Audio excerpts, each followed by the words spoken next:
Hola, ¿qué tal amigos? ¿Cómo están? Espero que muy bien. Hoy vamos a ver la diferencia en estos términos dentro de la psicopatología y de la historia de la psicología para que podamos darle alguna luz para, sobre todo si llegan a encontrarse estos términos en alguna cuestión social o alguna cuestión clínica. Vamos pues a dar, no sin antes recomendarles que le des like, que compartas este video, que si tienes algún comentario, alguna duda, la puedas poner aquí abajo, que estaré muy al pendiente para poderte responder. Primeramente decirte que son términos que en la práctica clínica a veces se llegan a usar unos más que otros. Pero por ejemplo, vamos pues con estos. La neurosis. ¿Qué es la neurosis? Es todo un grupo de trastornos emocionales caracterizados por problemas, ¿sí?, en el control de las emociones. Es decir, son varios trastornos y sobre todo que la neurosis es un término que se usaba anteriormente, ya no se usa en la actualidad. Ya se puede decir que hay trastornos de ansiedad, pero no una neurosis. En la práctica clínica sí hay, digamos, profesionales que la llegan a usar. Obviamente hay personas que también a nivel social, es que es una persona que tiene neurosis o que es neurótica, que obviamente pues esto es una ofensa y esto pues no debería de ser así, ¿verdad? Sin embargo, la neurosis es ese grupo de trastornos emocionales que se caracteriza muchas veces por algún problema en el control de sus emociones. Muchas veces hay nerviosismo, hay tensión muscular y otro tipo de síntomas, muchas veces no relacionados con una afectación neurológica cerebral. Es decir, aparentemente el cerebro no tiene ninguna lesión, anatómicamente la persona no tiene ningún problema, ya se le han hecho incluso algunos estudios, y entonces el problema vendría siendo de origen psicológico. A eso se le llama neurosis, ¿sale? De hecho, también se le usaba para clasificar los diferentes trastornos psicológicos. Es decir, la neurosis estaba entre, digamos, las enfermedades más superficiales o menos disfuncionales, menos incapacitantes, para diferenciarlas con otras que se llaman los trastornos o las enfermedades psicóticas o la psicosis. ¿Por qué? Porque esta ya hay una pérdida de realidad. Es decir, en la psicosis la persona ya tiene alteraciones en la percepción,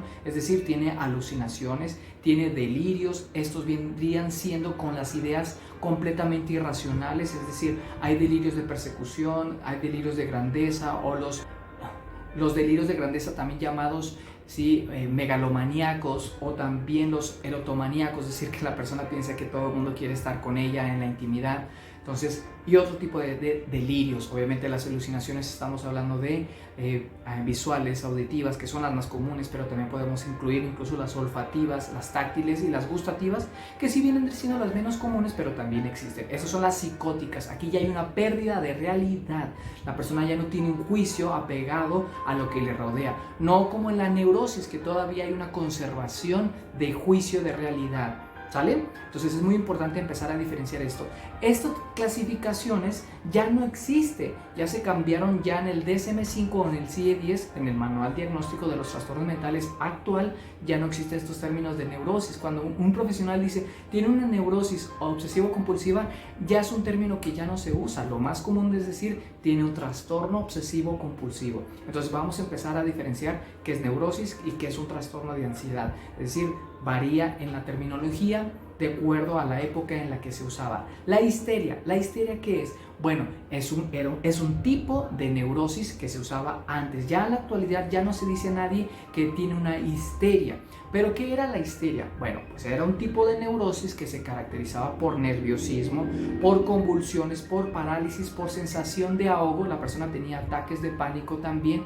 Igualmente su origen era psicológico. Sin embargo, la persona tenía incluso a veces reacciones, gritos y todo. Y recuerden, no tenía un origen neurológico, cerebral, físico, sino más bien su origen era psicológico. Nuevamente decir que la histeria ya no existe, ya es un término digamos que se usaba en el pasado. En la actualidad pues ya está más relacionado con los trastornos llamados somatomorfos o de somatización. En la actualidad se dice trastorno de síntomas somáticos, es decir, problemas físicos que su origen es psicológico, un estrés, un problema, una preocupación muy importante, un problema que la persona no puede resolver, lo empieza a somatizar con alguna serie de sensaciones físicas, obviamente dolorosas, desagradables para el individuo, que muchas veces le producen esta incapacidad.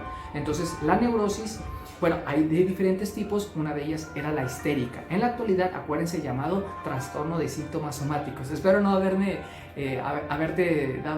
darme a entender. Y bueno, si hay alguna duda, claro, con mucho gusto aquí la puedes poner.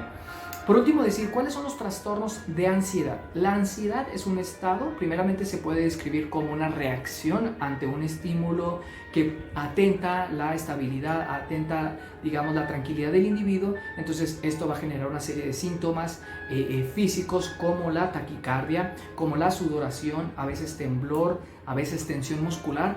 Bueno, esto es, digamos, una activación del sistema simpático, ¿no? Una parte del sistema nervioso para que la persona pueda atacar o huir de esa situación que le ha producido algún tipo de peligro.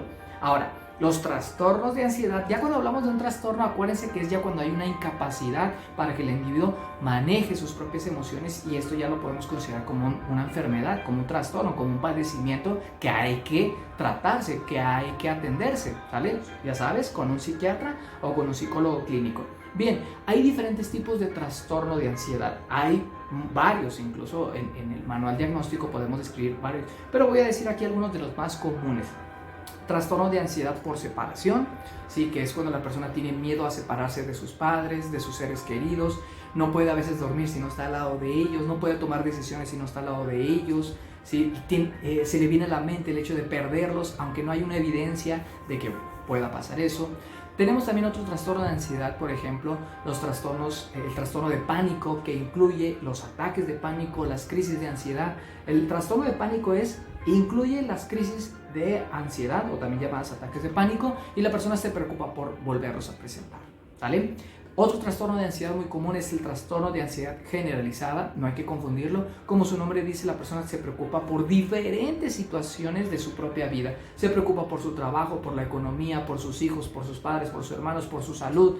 Sí, se preocupa muchas veces por los próximos exámenes, se preocupa por lo que va a pasar en varios años después. Se le preocupan muchas cosas, ¿vale? Tenemos también la fobia social, que es el miedo a ser expuesto a la crítica social, a hablarle a la gente, a que la gente lo vea y que tenga que decir alguna serie de palabras o una exposición.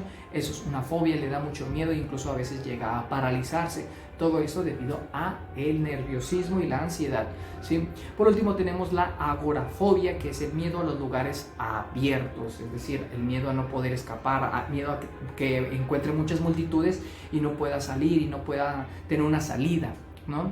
Entonces, que es diferente a la fobia social. La fobia social es que te vean y que estés exponiendo un tema. La agorafobia es a que haya mucha gente que no puedas escapar o, digamos, tomar una salida, ¿sale? Hay otros trastornos de ansiedad, pero estos son uno de los más comunes que se presentan. ¿Qué les parece, verdad? Espero de verdad haberme dado a entender. Son muchos trastornos de ansiedad, son muchos términos, ¿verdad? Pero hay que sí saberlos diferenciar. La neurosis y la histeria ya no se usa, ya son términos de antes, pero bueno, muchas veces hay profesionales y sobre todo gente que la llega a usar. Pero recuerden, lo más importante es que no te diagnostiques a menos de que seas un especialista. Y un especialista tiene que hacerte toda una evaluación después de varias sesiones, ¿sale? No nada más con una simple consulta de 20 minutos. Es muy importante tomarlo en cuenta, y sobre todo que si la llegas a presentar, entender que sí hay una solución para tu problema que te puede ayudar a manejar esas emociones. ¿Qué te parece? ¿Tienes alguna duda?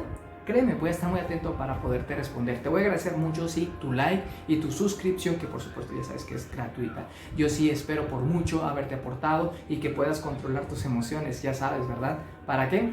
Para estar bien. Hasta luego y nos vemos en el próximo video.